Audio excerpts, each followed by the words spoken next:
Yeah, what's good? This is Joe here back with another video, and today we are starting a brand new series called First Impressions, where we look at mostly obscure sitcoms, watch the pilot, and based on first impressions alone, we'll see if it ended up being a good enough impression for me to giving it a more in-depth look at it, or if it's a bad impression where I don't want to see any more of it.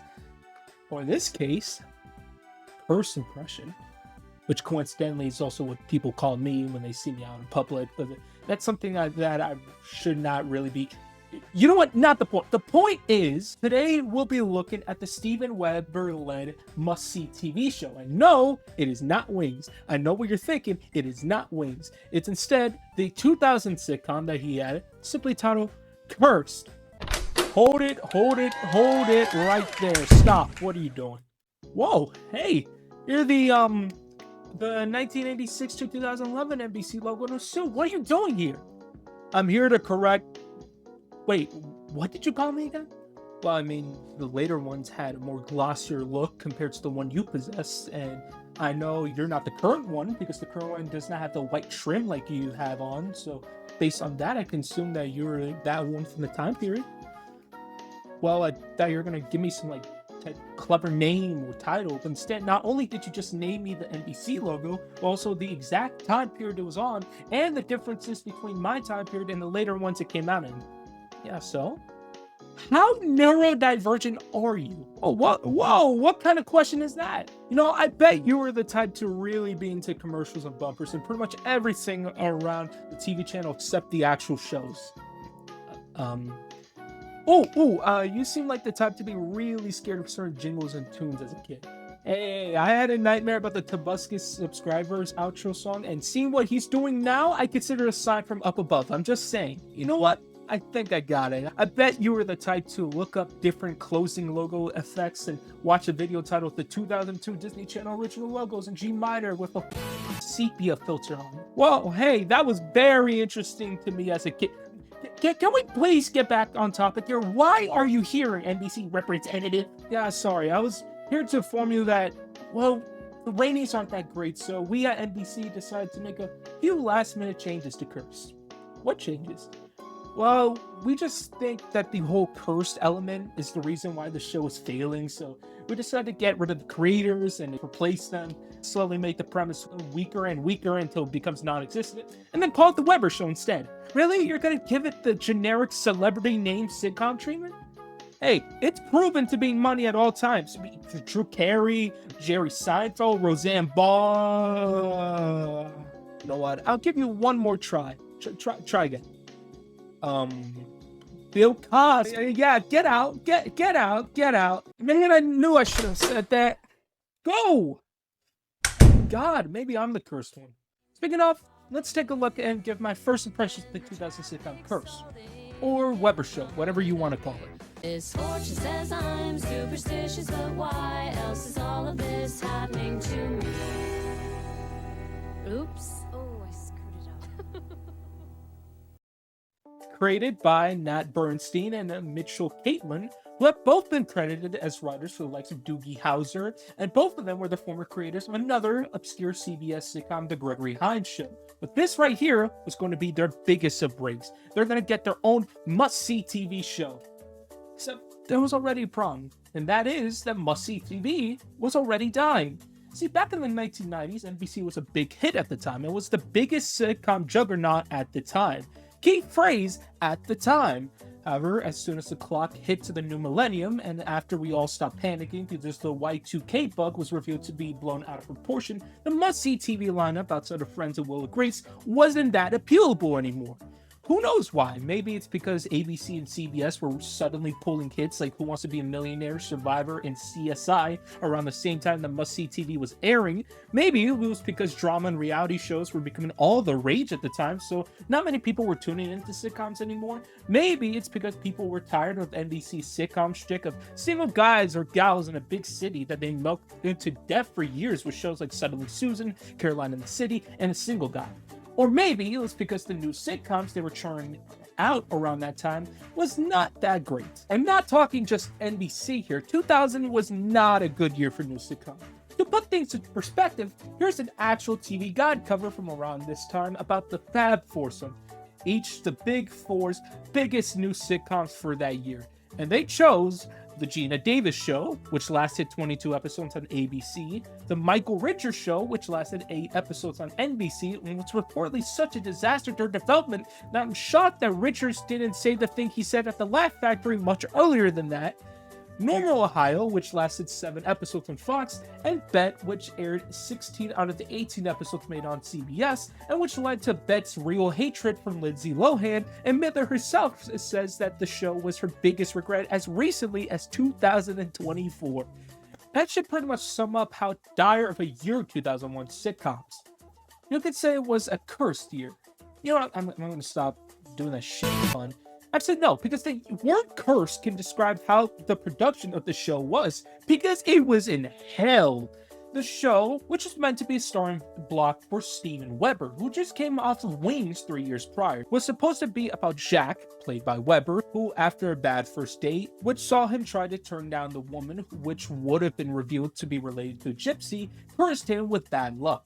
And the rest of the show would have saw his life be terrible as a result, with the likes of his roommate and Dr. Larry, played by legendary surreal comedian Chris Elliott, his friend turned boss, Wendell, played by Wendell Pierce, to be exact, and his ex-girlfriend Melissa, played by Emmy Pietz, who just came off of another must-see TV show in Carolina the City.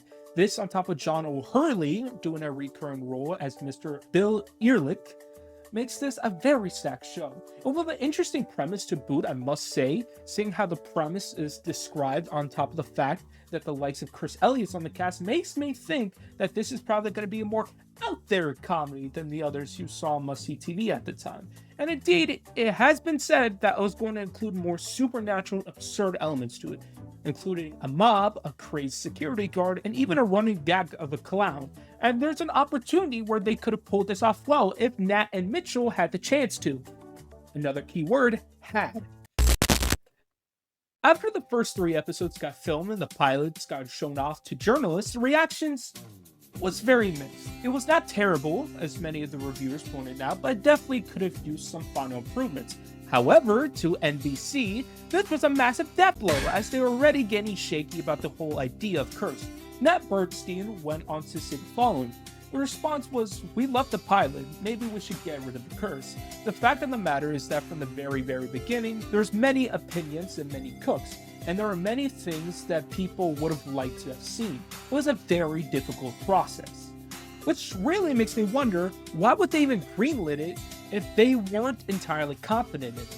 And after the executives looked at the scripts for the next few episodes and wasn't happy with the creative direction of the show, they sent Mitchell Caitlin and Nat Bernstein to the Gulag, removing them as showrunners after just 3 episodes being produced.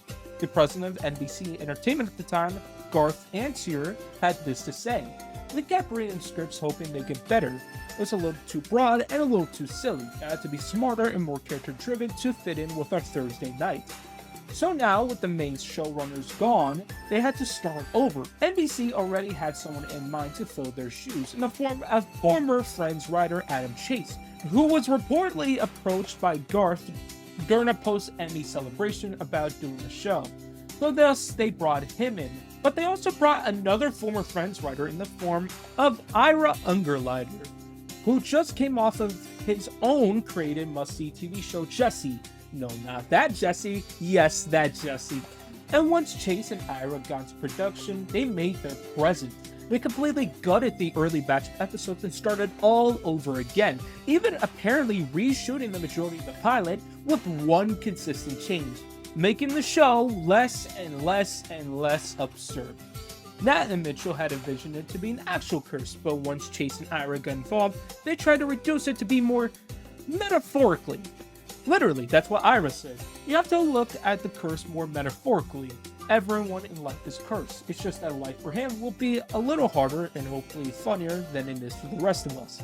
And Chase went on to say, what happens to him still sucks, but it's not as out there.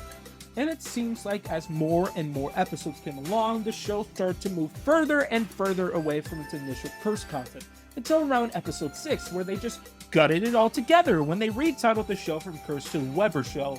NBC wanted to do that because they thought changing the title to feature the recognizable name of Weber would attract more viewers. Then the show premiered, and it did not really fix things as it was noticeably struggling in the ratings even after the name change.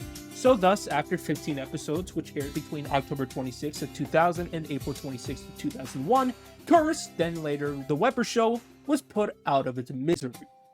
Wow, that was a lot of developmental issues that I had to talk about. But hey, enough about what happened during the production of the show. Let's look at the show itself, more specifically the pilot itself, to see if it was really a hidden gem or a flopping sham.